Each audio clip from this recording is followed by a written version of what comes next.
The sky was a sickly shade of green, the air thick with the stench of burning metal and flesh. The human rebels moved through the rubble-strewn streets, their weapons at the ready. They were a ragtag bunch, united by their hatred of the alien overlords who had enslaved their people. The aliens had come with promises of peace and prosperity, but it had all been a lie. They had taken over the planet, using their advanced technology to subjugate the human race. The rebels knew that they were outmatched, but they refused to give up the fight. As they moved through the ruins of what had once been a bustling city, they heard the sound of an alien machine in the distance. They knew that they had to act fast. They had to take down the machine before it could do any more damage.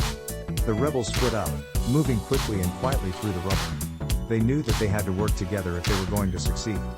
One of them spotted the machine first, a towering behemoth of metal and energy. It was armed with lasers and missiles, and it was heading straight for them. The rebels opened fire, their weapons spitting hot lead and plasma. The machine was hit, but it kept coming. It fired back, its lasers slicing through the air. The rebels took cover, ducking behind piles of rubble and abandoned vehicles. The battle raged on, the rebels fighting with everything they had.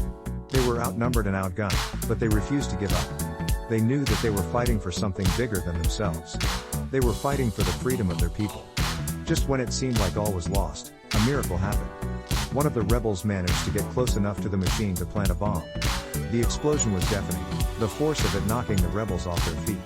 When they got back up, they saw that the machine was destroyed. They cheered, their voices ringing out through the ruined city. They knew that they had struck a blow against the alien overlords, and that they had given their people hope. But their victory was short-lived. As they were celebrating, they heard the sound of more machines in the distance. They knew that they had to keep fighting, that they had to keep resisting. They had a long road ahead of them, but they were determined to see it through. The rebels looked at each other, their eyes filled with determination. They knew that they were in for a tough fight, but they also knew that they had each other. They were a family, united by their love for their people and their hatred of their oppressors. As they moved forward, ready to face whatever the aliens threw at them, they knew that they were part of something bigger than themselves. They were part of a resistance, a movement that would one day free their people from the chains of their alien overlords.